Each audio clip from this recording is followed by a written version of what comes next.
Welcome to Babylon Berlin Babble, a podcast about the Netflix/Sky show Babylon Berlin. My name's Bubba, and joining me each and every week is a good friend of mine who, let's be honest, loves poking in your basement. It's Catfish. Catfish, how you doing? Yeah, who knows what I will find.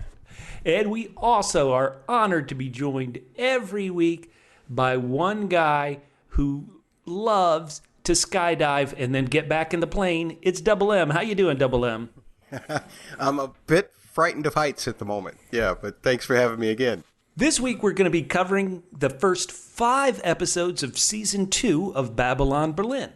Sure enough, these are episodes entitled Episode 9, 10, 11, 12, and 13. This can get a bit confusing because the story really doesn't end at the end of Season 1. It just keeps going. I know on the last podcast I mentioned that this podcast would cover the first 4 of Season 2, but watching those episodes again, we needed to go up to Episode 5 to get all of these storylines to the fireworks factory where they end up. So, if you haven't seen the first 5 episodes of Season 2, up to that Episode 13, and you'll know you've seen the correct episode if it ends with Charlotte down in a meat freezer, meat cooler, meat locker, cold. If that's where the episode ends, you're in the right place. If not, stop the podcast, catch up with us up to Episode 13, and then join us for this fun time in the roaring 20s 100 years ago in Germany. Guys, we are talking about these first 5 episodes of Season 2.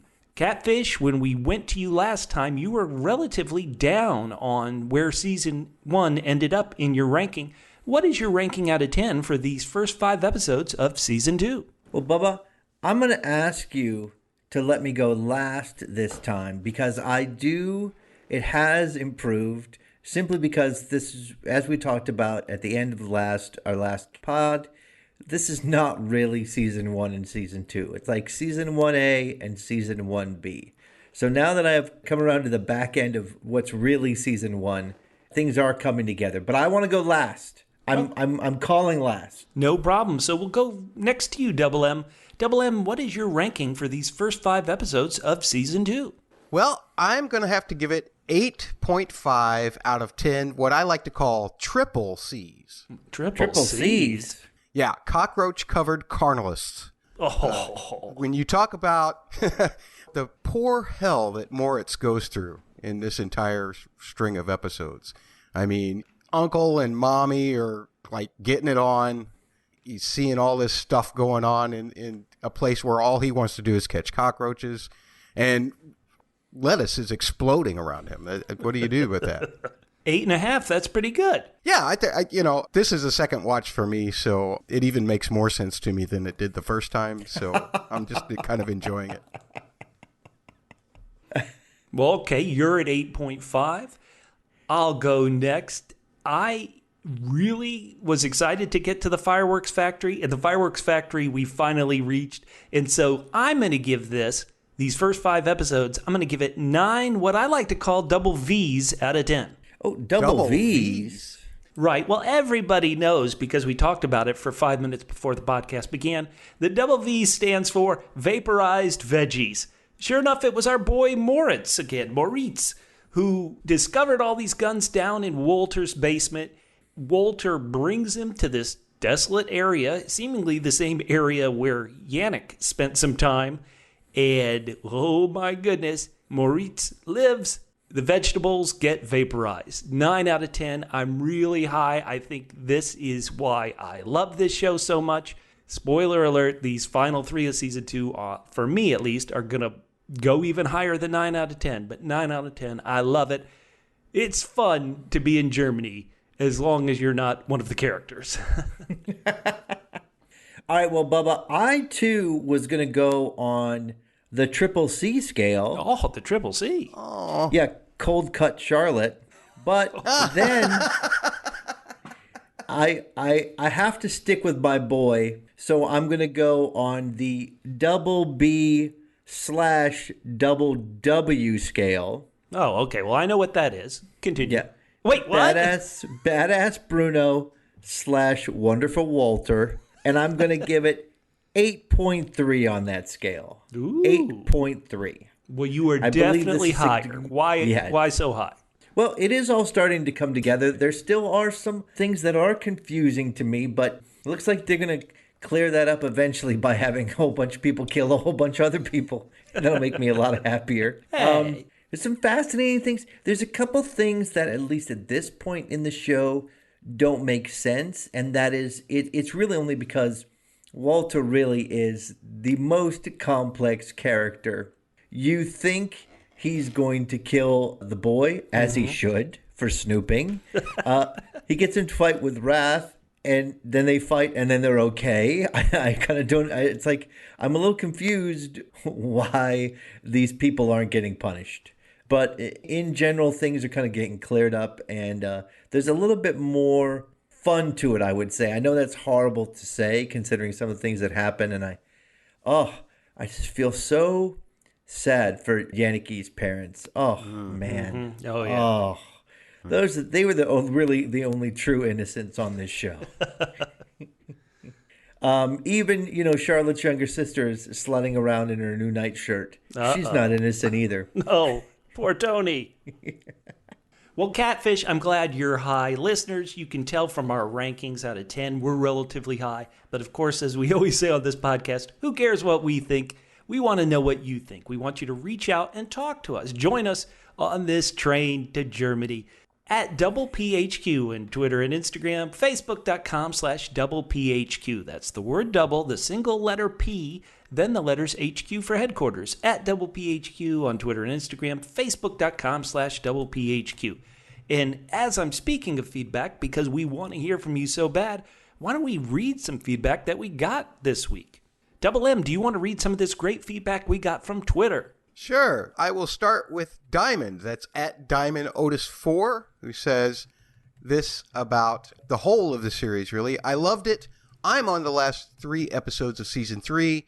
I'm having a hard time watching because viewers are such a fly on the wall, knowing that the society is about to collapse.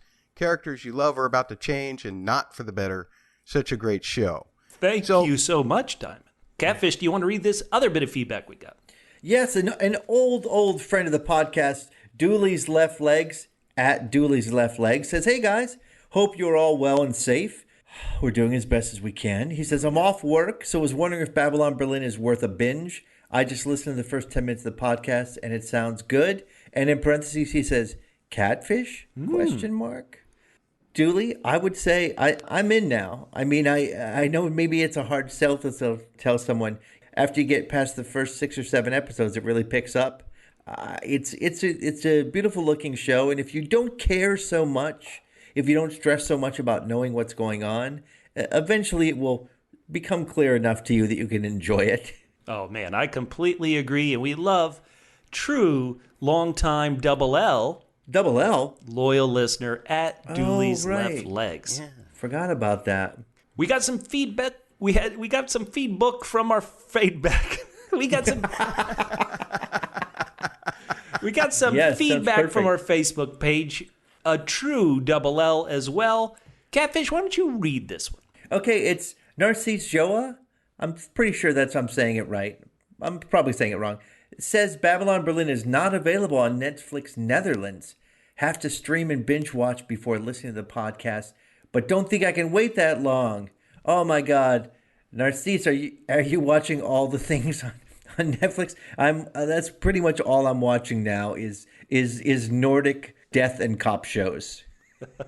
Narcisse, a true Double L. If it's not on Netflix over there, it could be on Sky Atlantic or some Sky program, whatever is available there in the Netherlands. We love her. She's been a Double L who's won prizes before. Thank you so much. One very short bit of feedback on YouTube. Double M, what did it say?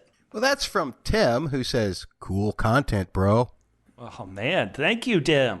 I love it. Terse, but effective. Once again, listeners, it's fun for us to listen to ourselves talk, but it's more fun when you join us on these journeys into these crazy shows. At Double PHQ on Twitter and Instagram, Facebook.com/Double PHQ. If you can give us feedback. We'd also love you to subscribe to the podcast however you get it. We'd love you to give us a written review, not just stars, but a written review however you get the podcast. It helps other loyal listeners become loyal listeners by helping them discover the podcast. So subscribe to us on iTunes, Stitcher, Podomatic. If you listen to the show on YouTube, subscribe on YouTube. And please leave us some written reviews. We love talking to you.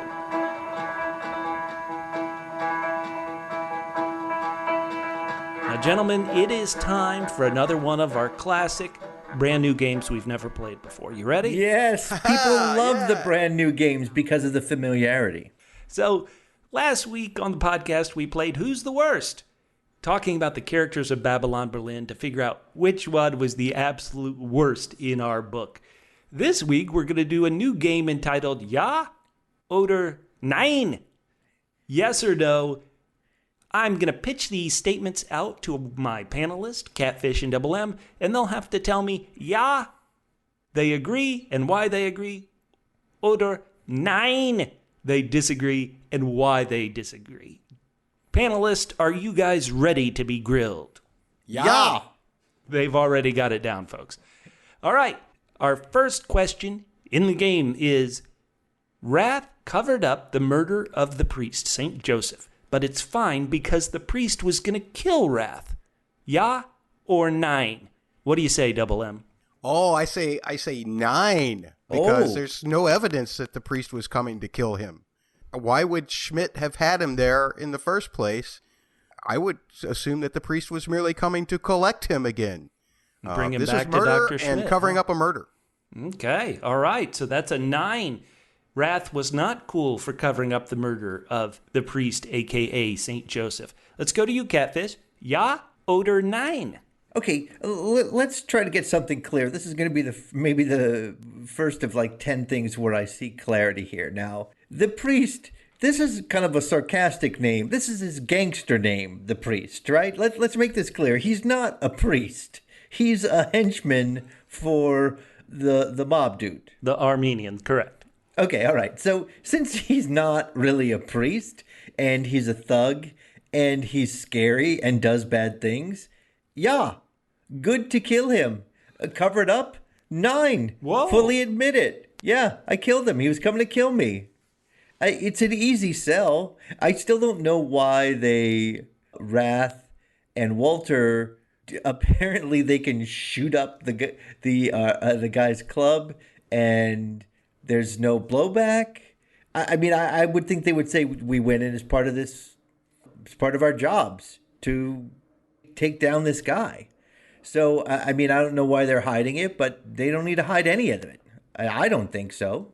Rath, theoretically, not even theoretically, we know he was on drugs. He probably got drunk there at the nightclub the night that he killed the priest and buried him in cement. But the fact that he then changes the bullet, takes the bullet that actually they pulled out of the priest and throws it down into the gutter and replaces it with the slug he got way back in episode 1. The official answer is 9. But that's from me, listeners. What do you think? Was he cool to kill the priest and then cover it up? I guess that is a 2-part question for question 1. Gentlemen. Okay, but again, let's not call... I mean, it's the priest in quotes. Obviously, killing a man out of cloth is not good. Killing a man who's a thug who goes by the nom de guerre, the priest, is a completely different matter. Okay, all right. Question 2. Young officer Stefan Janicke, who we saw be so sweet. He had a crush on Charlotte. He learned to read lips because his parents can't speak. And then he was working undercover for Officer Benda. And he gave, later in the couple episodes, he gave Charlotte a place to stay when she didn't want to go home to her terrible brother-in-law and older sister. Officer Janicke was the purest character on the show. Ja oder nein? Catfish, you're up first. I may have spoiled this a little bit earlier. He is adjacent to the purest characters on the show. That is his parents. But let's remember what young officer Janicke did. Okay, he snooped around on his double S. Double S? Yes, sweet superior Wolter. That was his job. He was basically a rat astutely internal affairs. Oh, my Lord. So that makes him, listen, he's a pretty good guy. He's not completely evil. Did he deserve to get shot by Wolter? Maybe. But he definitely was not the most innocent character on the show. That goes to his parents. I say Nein. Double M. Well, because Catfish has parsed that out so well, I guess I have to go to the other direction. What else can you seed from the purest of the pure? When mommy and daddy are so pure, what else can they create but pure? So I'm going to have to go, despite the fact that, he's basically just snooping around on Charlotte and drawing pictures of her. Who knows what other pictures he might have drawn on other pads of Charlotte. I will go, despite all of that, I will still go, yeah. Oh, finally. My goodness, we were slandering the dead there for a while. It's not slander, to tell the truth. No, brother. This is the same kind of situation if you've ever seen Steph Curry, and then you look at his younger brother Seth Curry, who sort of looks like a chalk drawing of Steph Curry that someone smudged a little bit. Not as pure. Janicke, not as pure as his parents. Oh, boy. All right, let's continue on. Question 3, statement 3, Ja oder Nein. There have been a lot of great scenes so far in these first 5 episodes of Rath and Wolter, the former partners, I should say. Wolter's still on the Vice Squad. Rath has been moved up to the Murder Squad. But the best scene of the scenes featuring both Rath and Wolter was when they were at the table, when it was revealed that the bullet which killed Janicke was from the same gun which killed the quote-unquote priest. Was that the best scene? It was then that they both realized, the other one killed. Rath realized Wolter killed Janicke. Wolter realized that Rath killed the so-called priest. Great scene, but was it the best? We'll go to you first, Double M. What do you say? The best scene between Rath and Wolter is them sitting at the table when they both realize the other is a killer? Ja oder Nein? Oh, I've got to go 9 with this one, Bubba. Simply because, and maybe it's because I was rewatching this time, but it's right after that Wolter and Rath fight and Emmy Stare kind of breaks it up. And then they're in the car. They're in the car driving to find Charlotte. That's the scene. They don't say anything. And that scene was just it reminded me so much of scenes from older movies where they're just driving and the way the camera angle was. And then Wolter just bursts out laughing. That was a fantastic scene to me. Nothing had to be said. It was perfect. Catfish, what do you say? The best scene between Wolter and Rath was at the table when they both realized the other was a killer? Ja oder Nein? Well, I misread this originally. I thought it was just the best scene featuring either one of them. So I thought that was the scene where Wolter shot Janicke. But since it's the one that's both Rath and Wolter, I have to say that scene, to me, is not only the best scene between them, but it's if it's not the best scene of the show up to this point, it's the most delicious scene. Because as you said, they're both looking at each other and they realize, Wolter realizes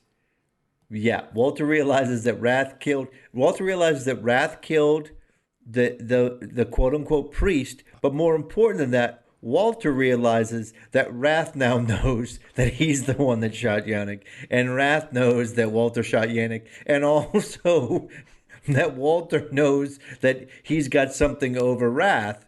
It's so complex and amazing. It's a big yeah for me. I have to say, I love Double M that you mentioned that scene of them in the car after they had just had a knockdown, drag-out brawl. I think both scenes are great, but when I said we got to get to the fireworks factory, that scene of them at the table, to me, it's the fireworks factory.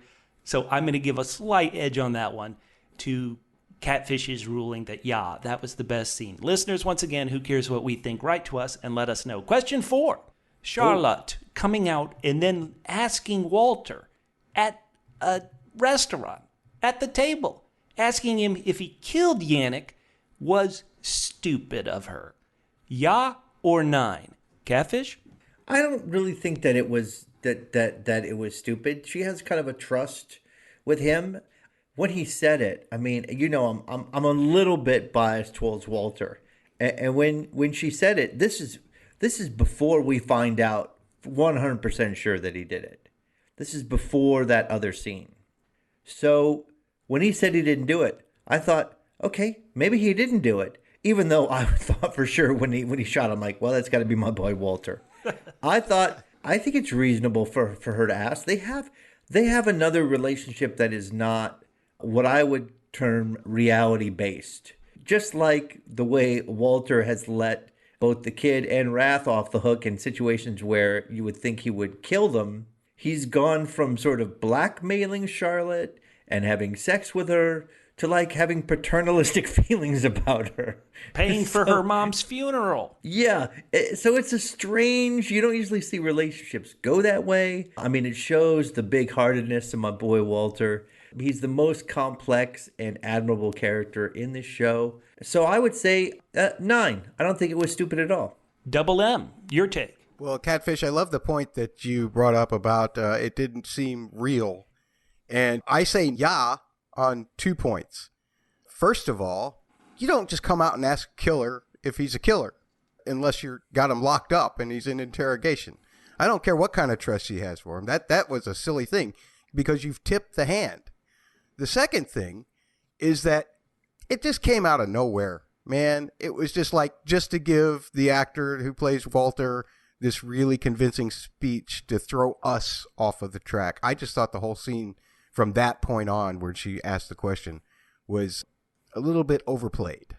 As judge and jury, I'm going to give this one to Double M's perspective. Maybe, once again, just by a slight edge. By her asking him if he killed Janicke, she's not only appealing to this person who paid for her mother's funeral, but she's also letting him know that Rath is telling people. Rath is mentioning I've killed Janicke to other people. Here, he mentioned it to this secretary. I do have to go with Double M on this one. I know that might be a controversial take. She might have some emotion tied up with it. Well, especially because it's a very anti-Wolter take. So that it's right.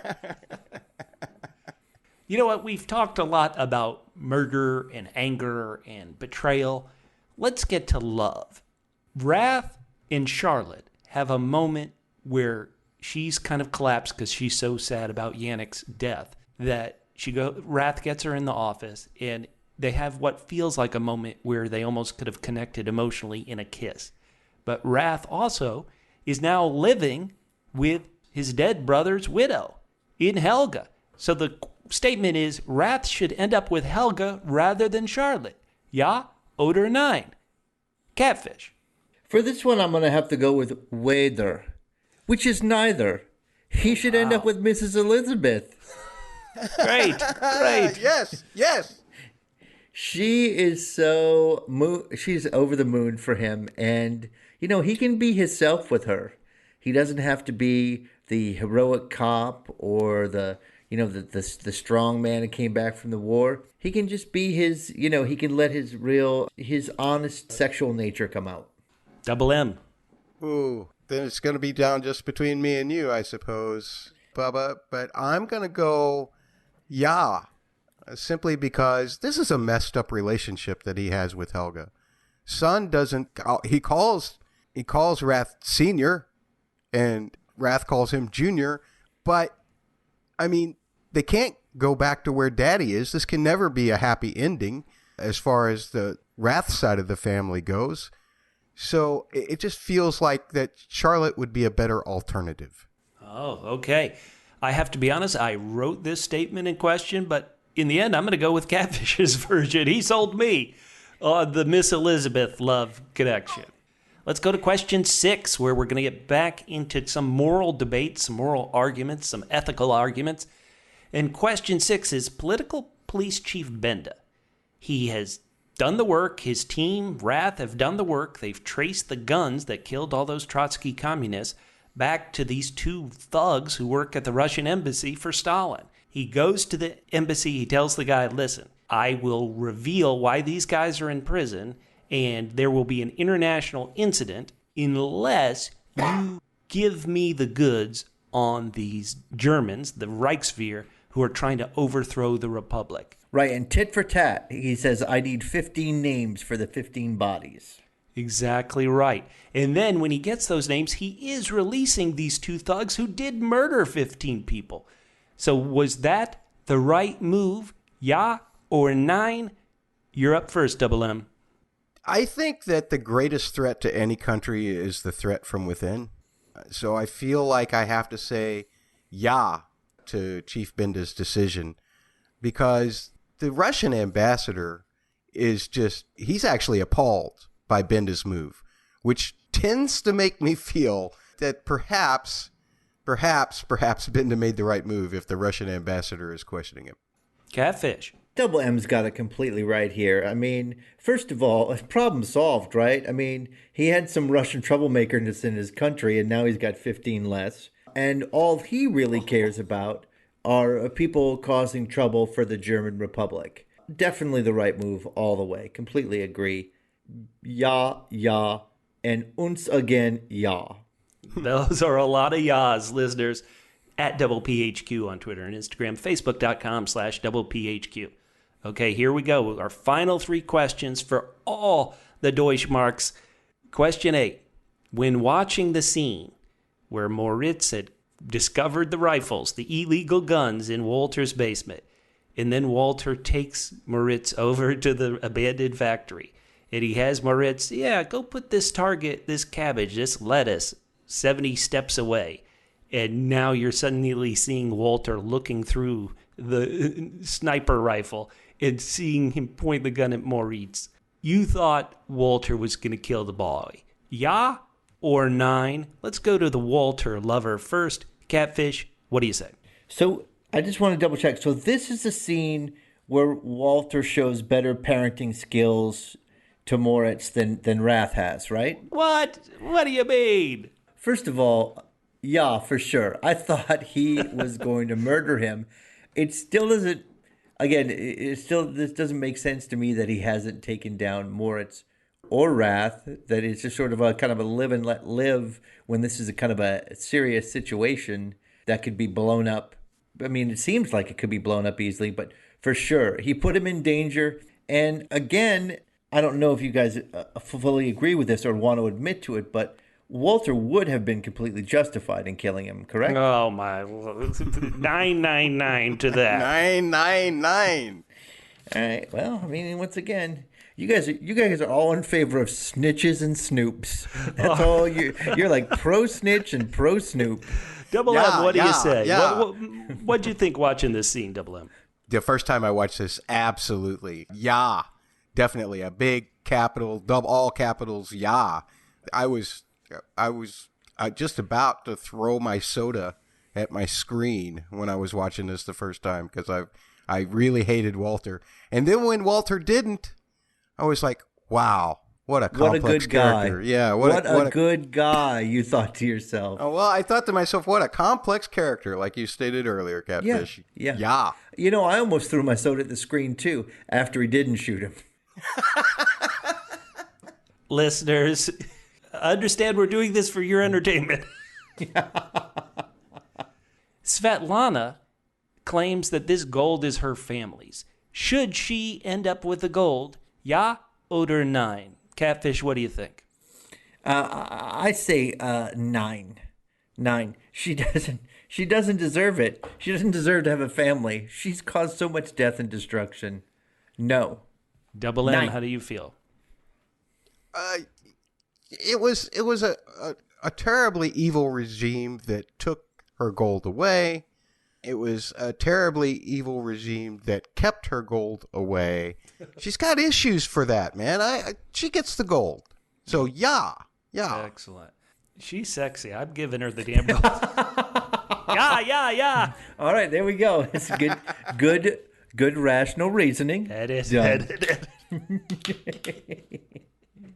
All right. Okay, let's go to, I'm going to wipe off question 9, and I'm going to go to question 8, which just came to me based on the things you guys said.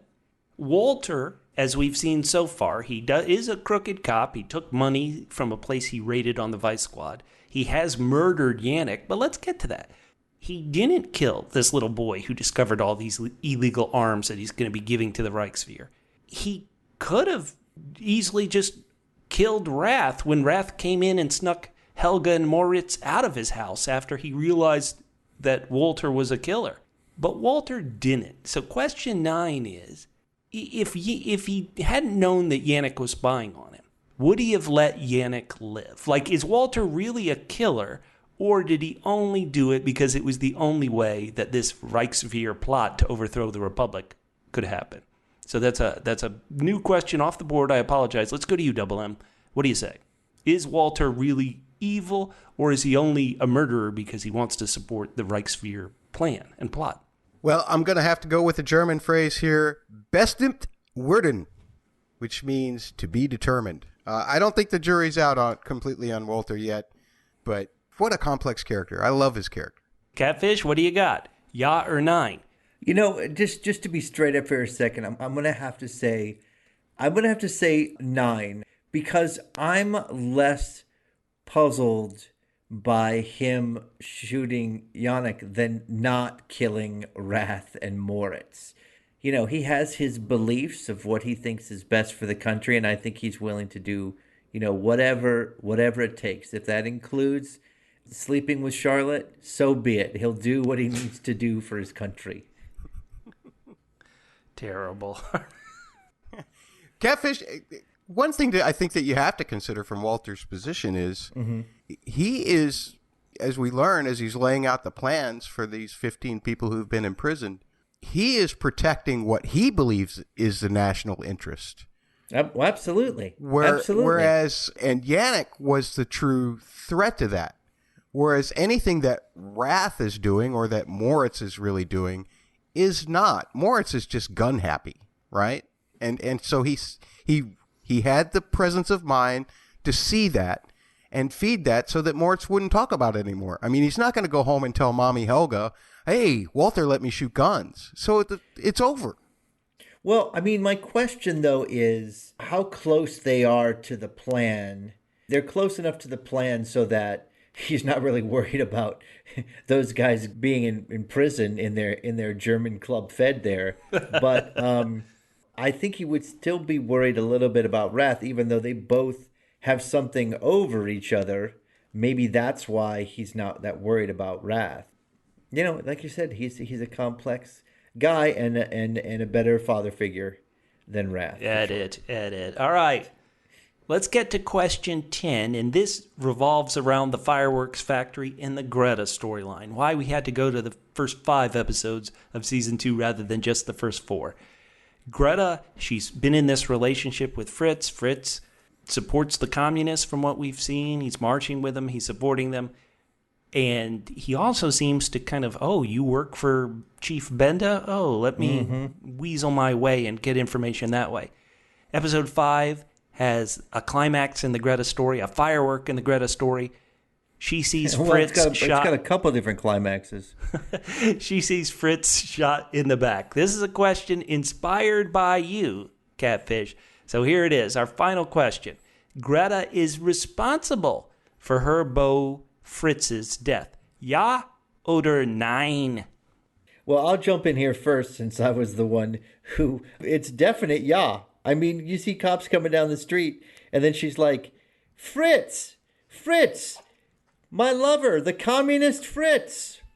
Boom, shot in the back. Terrible. Okay, Double M, what do you think? I've got to go with a big 9 here because who is Fritz really? By the way, his friend that was with Greta at the time didn't call them cops. He called them floppy hats. In the 1920s, floppy hats were actually mostly worn by women. So Fritz let himself get killed by a bunch of women. How, it's not Greta's fault. It's Fritz's fault.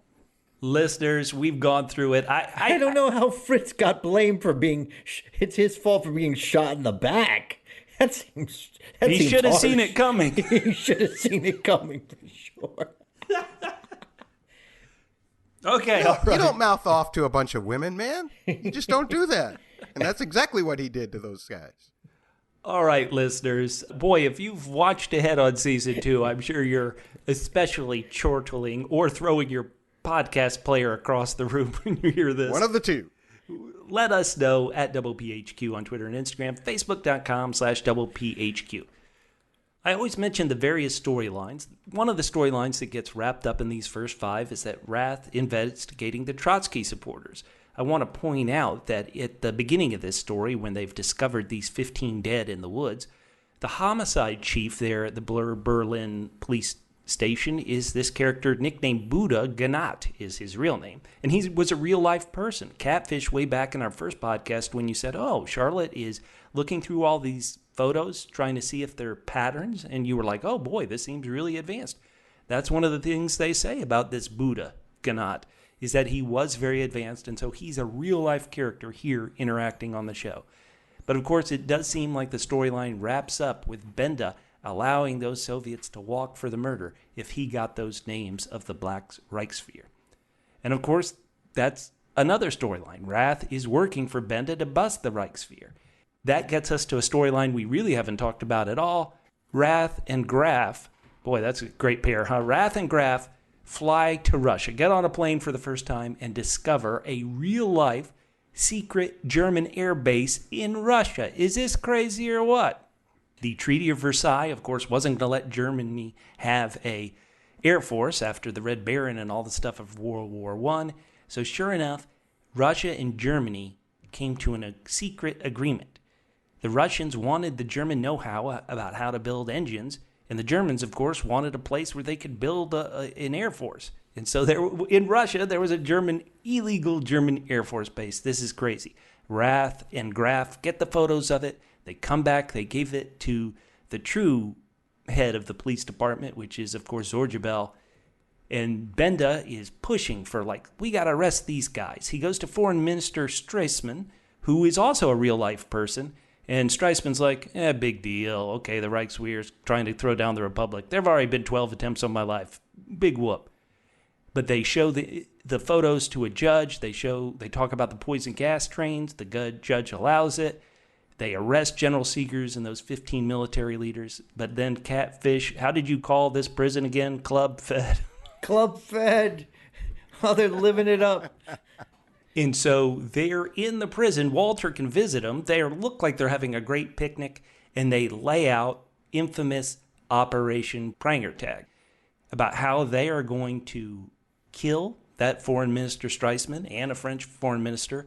And then they're going to take over the government. They're going to arrest all the police leaders and take it over. They won't be able to do it with poison gas since the train got taken under by the police, got confiscated by the police. So now they're going to do a new plan. Any thoughts on this storyline, guys? Can I just comment about the plane stuff? Because I thought that was brilliant how, and something that we take advantage of now as a modern society, about how routine flying is. Well, maybe not right in these COVID-19 days, as you people who are listening in the future. But for the most part, you have to figure that 95% of the population has never even been in a plane. Many of them haven't even seen a plane. Mm-hmm. And here's Rath and Graf having to do this. And one of the most extraordinary things was when they were going up through the storm. Well, first of all, I love the whole bit about the shtick not working. And then when they come up out of the storm, they've got all of these, they go above the clouds and Rath sees the sunlight. There's a really weird, and I'm sure we'll get to it in another story point, but there's a really weird dream sequence in there. Mm-hmm. All of the stuff was just so cool in this stretch of the story. I actually got a little jittery when Graf was hanging off hanging by a thread out of the plane. I loved all of it. Yeah, I thought that it was that part of it was very exciting in a way that was kind of surprising to me. I mean, mm-hmm.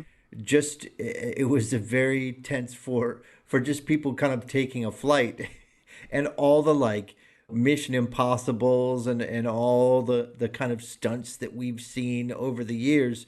For that scene to still be as exciting as it was and funny. I mean, that whole plane part I thought was really, really well done, and it was just kind of a nice break from, downtown Berlin and all the action there. Yeah. This storyline, all the storylines, is dovetailing with what? The infamous gold on the train car. So what has happened from that? A character we like to call Strawberry Face, a.k.a. Birthmark Face Neeson, he gets released from jail, and then he gets taken to task by his mommy in front of the board. Catfish, do you want to talk about that scene? Bubba, this could be my favorite scene. I mean, she sits down, he's like, okay, and she hits him with the old, I got good news and I got bad news deal. She's like, the good news is, well, our businesses are doing well. Our bad news is someone's bringing horrible disrepute to our company. I won't say who it is, but coincidentally, my son is being stripped from all duties from the board. And then she leads what is probably the first in history sarcastic slow clap. This is set in, 1921? I mean, she just deadpans a slow clap that is just... I wanted to stand up and applaud myself. She was amazing. It was perfect. It was. So Neeson is kind of thrown a landline, a lifeline, I should say, in Svetlana. Comes clean to him. She says, okay, yes, I used the train that you were smuggling in poison gas to smuggle in my family gold, which I've kept hidden from the Bolsheviks. Meanwhile, what happens? Neeson then goes to this character, Colonel Wendt, who isn't in the show much. I sometimes call him Scarface because he's got a scar across his chin. And he's like, listen, you want money and gold for the Reichswehr? Get these trains released. We'll stop the train before it goes back to Russia. We'll get the gold. We'll split it 50-50. 50 for me and Svetlana, the other 50% of the gold for you in the Reichswehr. So this Colonel Wendt, once again, he's kind of in the background for most of these episodes. He's pushing and pushing. Hey, release the train, release the train. Who overhears some of these conversations at the club is, of course, the greatest detective on the show, Charlotte. And what does she get for it? She gets kidnapped by the Armenian. The Armenian knows about the gold. Why? Because good old Kardakov told him. So the Armenian is got Charlotte down in his meat locker. He wants to know about the gold. At this point, we're not even sure really what Charlotte knows about the gold. And so there's all sorts of trouble. Yeah, my feeling was that she doesn't know anything about the gold. And what's funny was I thought that he was kind of accepting when at first he sort of threatens the other dude. And he's like, I don't know. And she says, I don't know anything about the gold. And he's like, all right. I thought he believed she really didn't know anything about the gold. But that's basically just step one of his probably 12-step plan. I'm surprised he didn't go right to she's a woman. I would assume that he would think that she's easily intimidated. I'm surprised he didn't go right to physically harming her, Right. Taking a finger or something like that.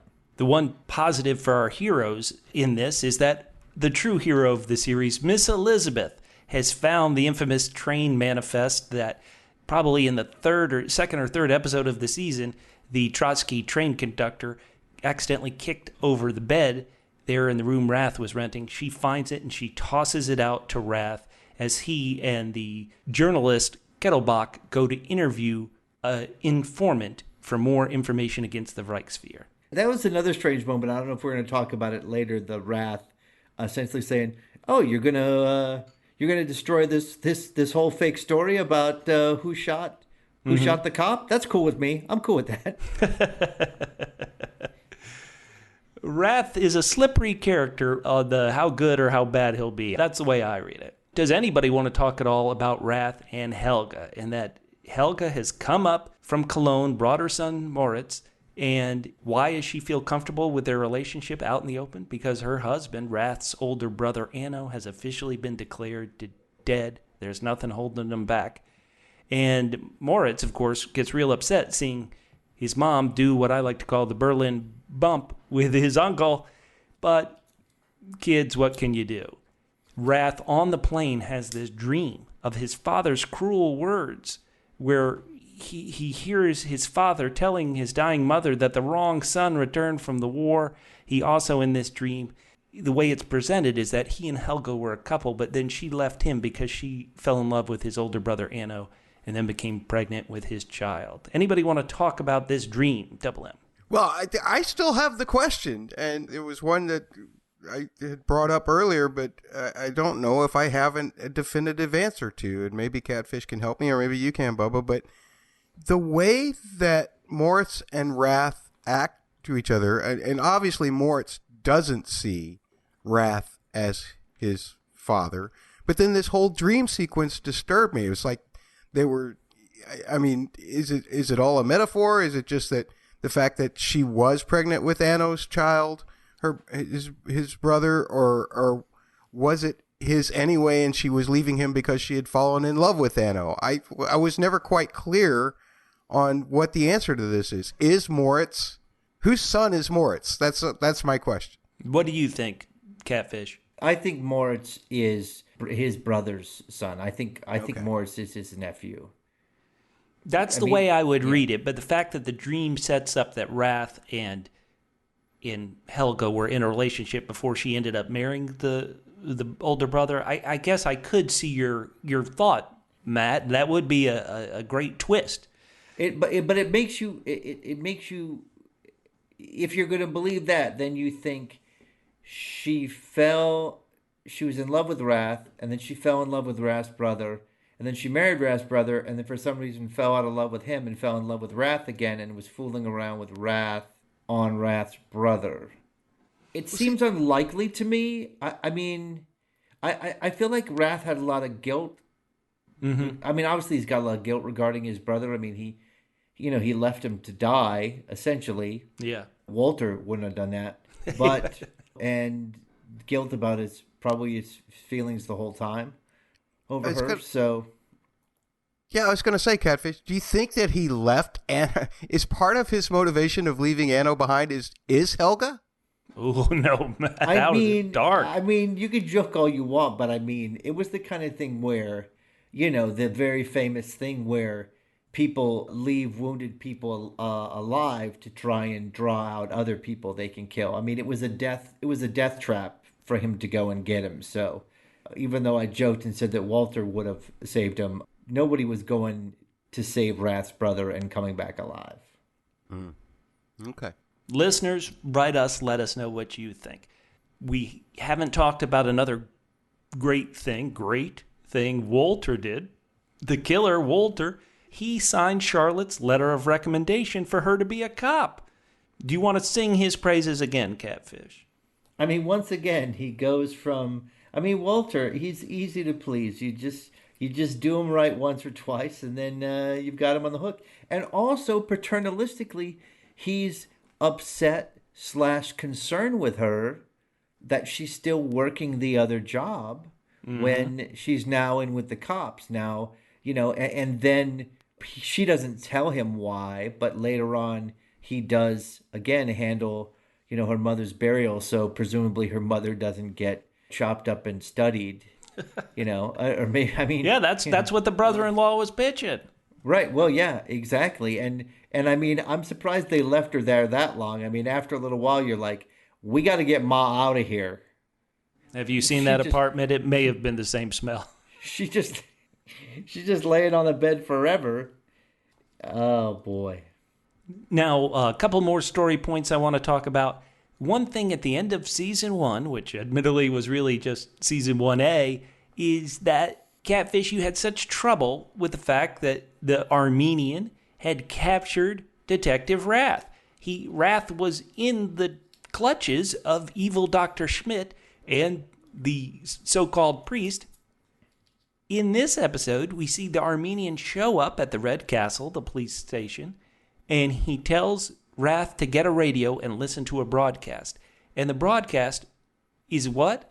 It's Creepy Dr. Schmidt's radio show on hypnotism and suggestive therapy.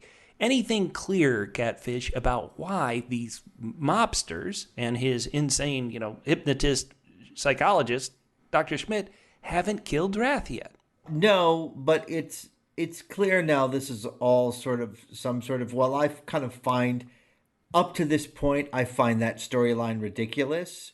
Obviously, it's going to be some larger part. I mean, hopefully it will, they haven't set all this up and then it will be something silly or something minor. But so far, this is the storyline I'm most skeptical about.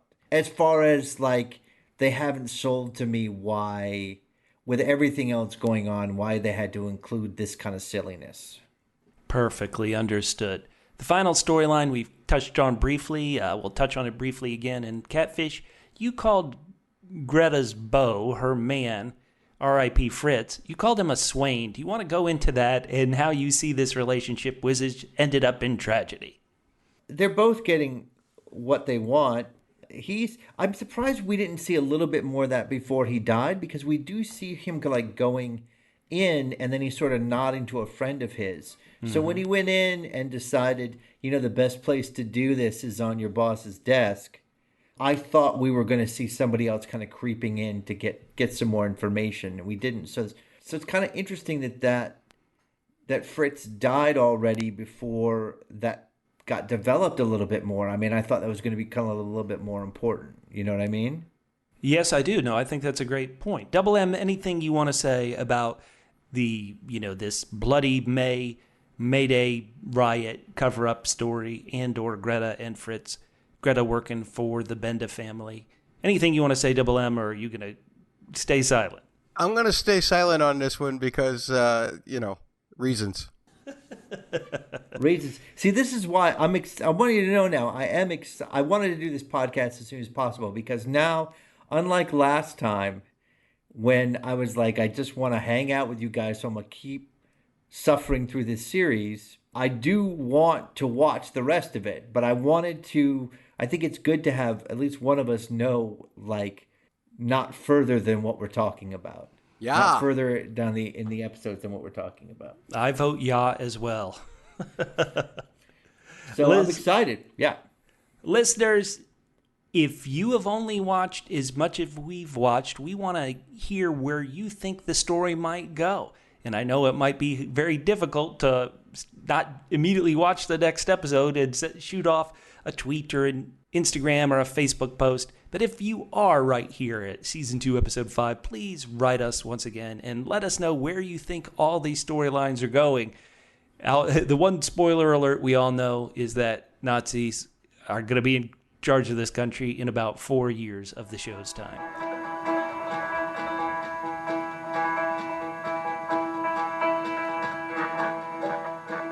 One thing I know our listeners love is some music. And here, with the music spotlight, is our true hero, Double M. Well, I'm not quite the hero that Wolter is, according to Thank Catfish. God. Of course, thank God. Nobody can be. The second greatest fictional character in the history of anything, in the history of art, next to our good King Joffrey from the Joffrey of podcasts, of course. Here's the thing about the music this time around and watching these episodes. We've talked a little bit about the score. We hadn't really talked about some of the other things that are added in, like the music that you hear played on the phonograph, or the music that you hear performed live as much, other than the, of course, Zu Asche, Zu Stop. But one thing that I wanted to contribute this time around, and one thing that contributed to my slightly lower rating this time around, was a little bit of research I did about some of this music.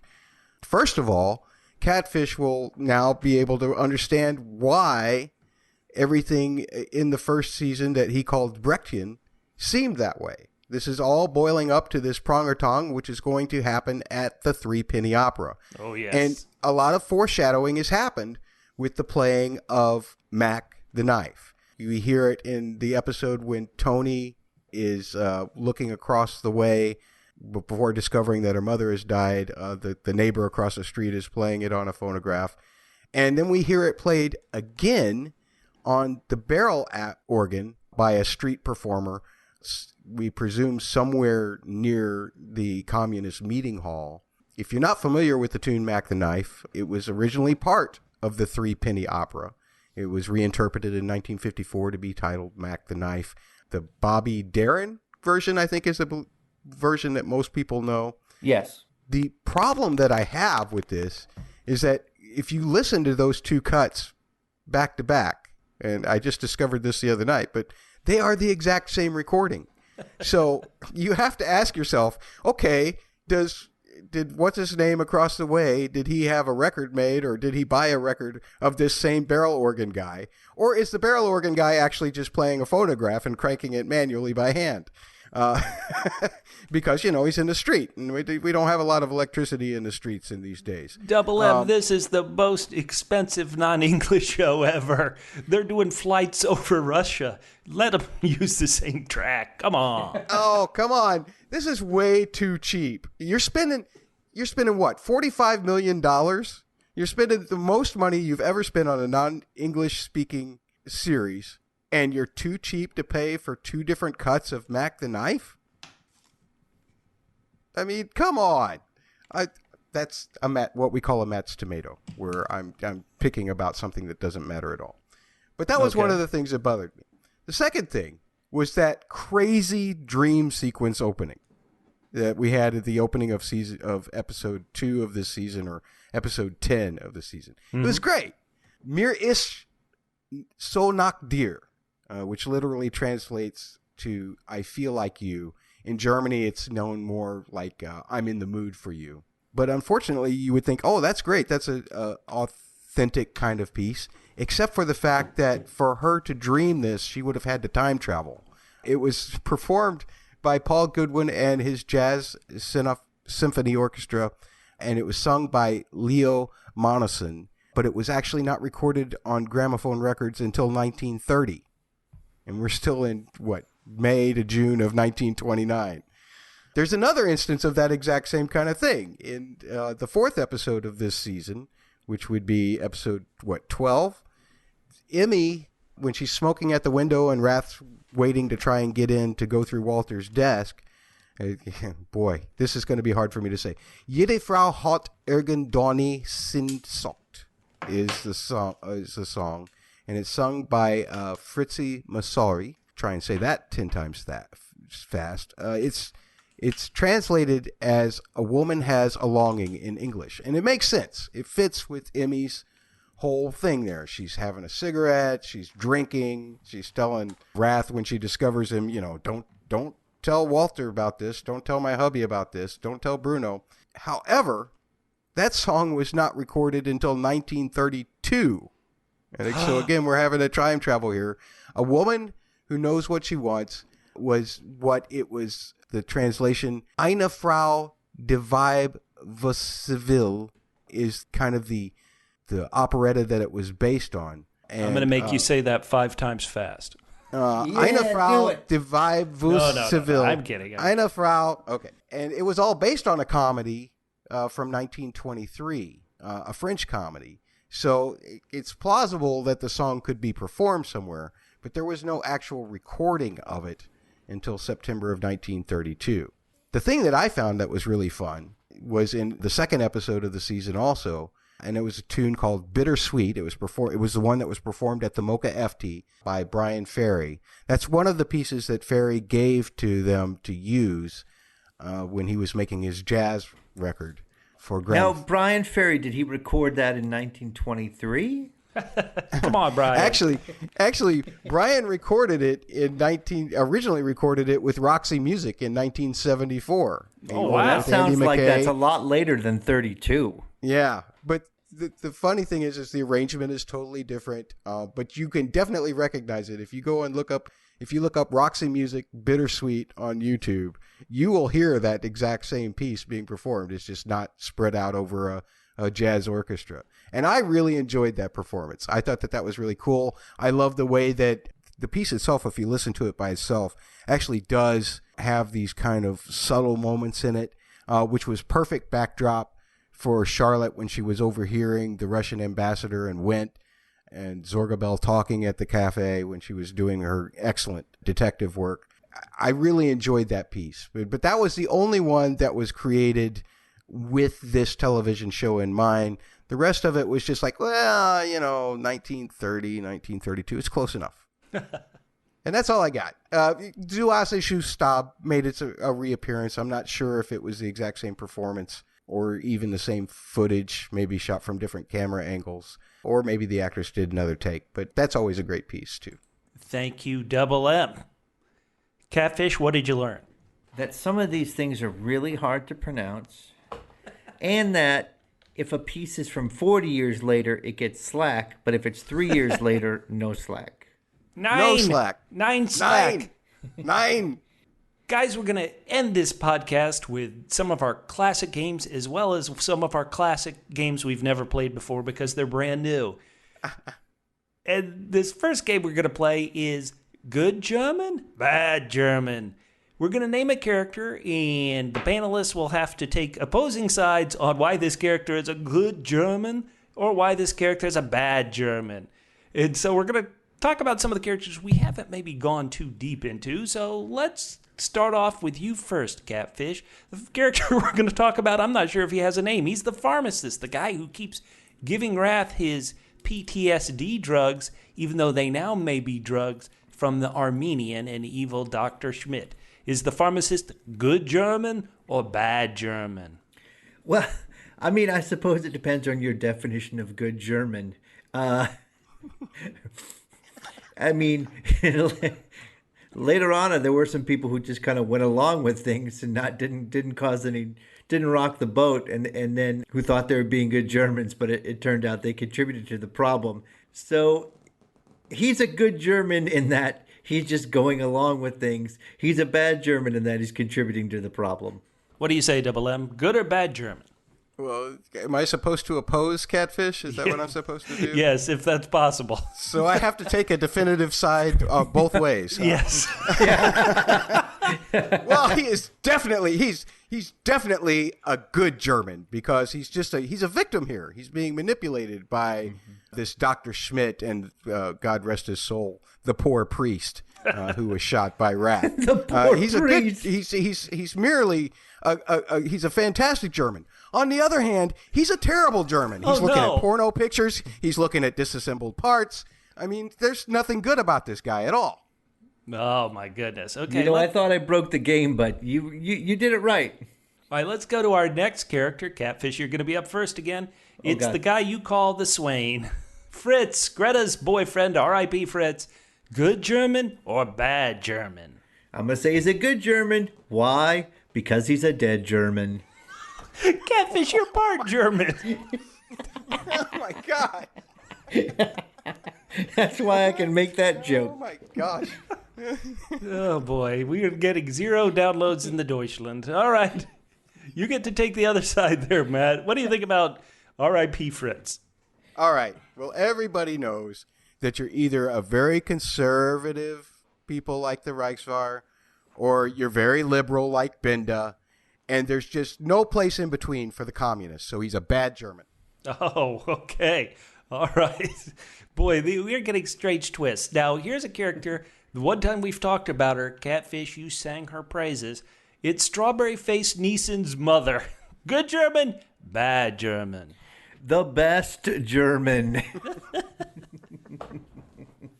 Why do you say that? I mean, for reasons I elucidated earlier. She's like, will you please go get my son out of a jail so I can embarrass him in front of the 55 board members that are sitting here? Oh. All right. So, Double M, how are you going to take it? How are you going to make her a bad German? The same reasons. Bad German. No good, loving German mom does that to her son. Okay. Here's a character who I think is very likable, doesn't appear too much, but he's police photographer, crime scene photographer Graf. Catfish, good German, bad German. He's a bad German. What? Okay? Good Germans know, lock the door. When you're developing I don't photos, know. yeah. Every time he's like, 9. When he's saying no, he's already saying it in a resigned fashion. Like, learn your lesson. Double M, why is he a good German? Look, Graf is a good German because he never really gets on to Rath about it. He never loses his cool. He just stays calm, cool, collected. And it's like, oh, it's ruined. Big deal. I mean, how important is the stuff that I do here anyway? He's a good German. And he looks great in a red dress. Okay, we've been making Catfish go first too many times. So, Double M, you're going to get all the rest. First up, it's the guy with the beard, the guy who owns the nightclub cafe with the formerly beautiful fish tank. It's the Armenian. Good German, bad German. Well, definitely a bad German. You can't be Armenian and be a good German. Can you? It's tough. Catfish. Why is the Armenian a good German? Okay, so after World War One, Germany was depressed. Okay? Oh, yeah. And as we all know, what really gets an economy going is kind of an underground economy. You need people who can bypass the law to bring in goods and products that you may not be able to get originally. So, you may not be able to get through legal reasons. So, for providing a better life for Germans everywhere during this difficult time, Graf is a good German. Wait, why is Graf? This is Armenian. I'm sorry. Yeah, no, the Armenians. I meant the Armenian. Obviously, Graf is not the one who's feeding people their tongues. That's a good German. He's putting food on the table. It just may be your brother's tongue. All right. Oh, boy. Here's a tough one for you, Double M, and possibly not too tough. General Seegers. See, theoretically, a military leader who is plotting to overthrow the government. General Seegers, good German, bad German. Well, I'm going to take a page from Catfish's book, and I'm going to play both sides here. I'm going to say he's a good German if you're a totalitarianism kind of guy. He's a bad German if you're for the Democratic Republic. Catfish? Well, I'm going to take the exact opposite side of that and say he's not a German at all. He's a Russian plant. I was left with no choice there. Yeah, we didn't see how that was going to go. That was a twist no one saw coming. I'm going to say he is one of the worst Germans, and one of the things that I noticed about General Seegers is when Benda's questioning him about all these illegal Treaty of Versailles breaking acts, Seegers reveals a real ugly anti-Semitism towards Benda. When he says, "Please leave national matters to the people whose grounds you are on." Seegers, bad German is what I say. Hey, let's go to a sexy character who really hasn't been in season 2 too much, and that is Svetlana. Double M, is Svetlana a good German or a bad German? Well, we found out that she's Russian, so I could take that bailout again, but instead, I will just go ahead and say that she is a bad German, but only for the reasons that she wants to cause more trouble. She's found herself in league with this Black Reichswehr, with Neeson, with all of these shady characters, and she just doesn't seem to appeal to the idea of a good German to me. Catfish, Svetlana the Russian. Is she a good German or a bad German? She's a good German, number one, because she's blonde and she has very, very strong, sharp features. Oh, you're setting up our final character, Catfish, Miss Elizabeth. She rents out rooms after her husband passed away in the First World War, and she pines over that one night she had with Rath. What do you say, Are you Double sure M? it was only one night? She had a key to his room. Double M, Miss Elizabeth. You like her as a good German or a bad German? Bubba, she owns the room. She should have a key to the room. And for that, she's a good German. But she's also a good German because despite the terrible heartache that people around her cause, she continues to do good for them, like tossing that book out the window to Rath. Catfish, why is Miss Elizabeth a bad German? Because she doesn't punish fools who cross her. Okay. If you're going to be a good German, you got to make fools suffer. I think that's why Catfish makes me suffer on every podcast. Good work. That's right. All right, now let's end up with our wonderful awards that we end every episode of Babble on Berlin Babble with, and that is our Wolter of the Week. Catfish, you love him so much, so who do you nominate as your Wolter of the Week?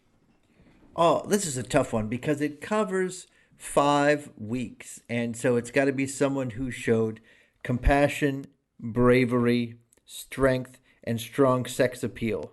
So I'm going to have to go with Wolter.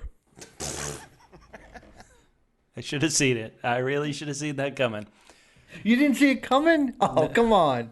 Catfish, why do I think you just play that scene of him sitting there naked, so content, like you just rewind that scene over and over and over? All right, it's because I'm trying to get it right when I play act it myself in my room. Poor Mrs. Catfish. Research. Double M, who is your Wolter of the week? Well, as you know, I've gone real world each time that we've had this award, and that doesn't change this time.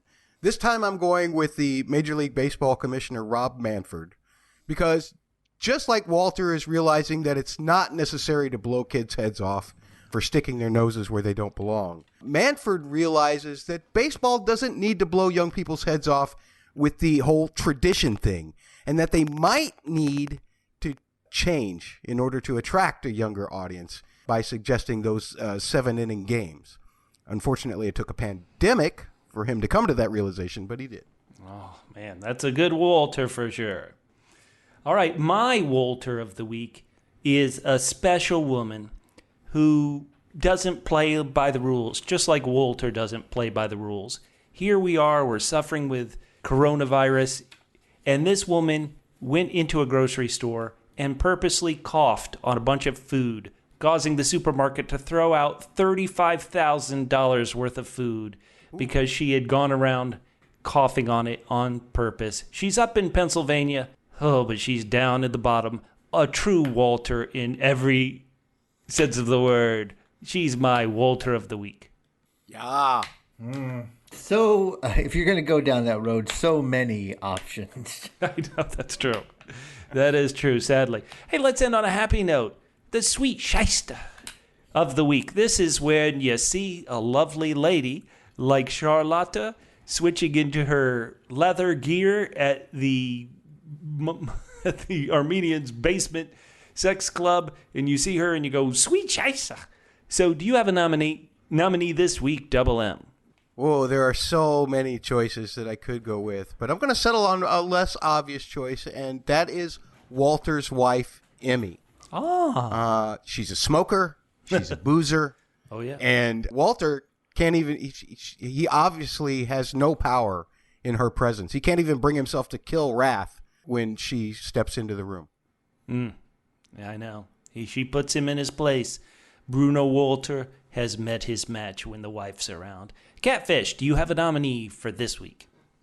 I mean, I'm sorry, but it's something we already brought up already. It has to be when Strawberry Face's mom pulled down his pants and gave him a spanking in front of the board.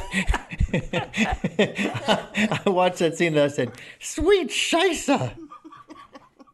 That was the expression of that Neeson had on his face, for sure. Listeners, write in on your Wolter of the week, your sweet scheisse of the week. Just talk to us. We're obviously very silly and really enjoying this show. We hope you're enjoying it too. I've said it a number of times. I've read some things online that you have to say it 5 times in an episode for people to do it. So I'm going to say it one more time. Write to us on Twitter and Instagram at DoublePHQ. That's the word double. The single letter P is in podcast. HQ for headquarters at DoublePHQ on Twitter and Instagram. Facebook.com/DoublePHQ. We're going to see, you'll hear us next time talk about blah, blah, blah, blah. You'll hear us next time talk about the final 3 episodes of season 2. If you haven't thought we've seen enough fireworks, get ready for these final 3 episodes of fireworks, and we can't wait. Double M, how can people reach out to you on social media? Yeah, you can reach me at Musical Concepts on Twitter. Thank you. Catfish, how about you? You can hit me up at CJGman67. My name's Bubba. You can find me on Twitter at FittenTrim. That's FITTENTRIM at FittenTrim on Twitter. And you'll hear us next time on Babylon, Berlin, Babble on. And for that's what it should be. Should it be Babylon, Berlin, Babylon? Or should it be Babylon, Berlin? I could never figure it out. Oh, yeah. Ooh. Babylon, Berlin. That one I think is better. Babylon, Berlin. That's good. Yeah.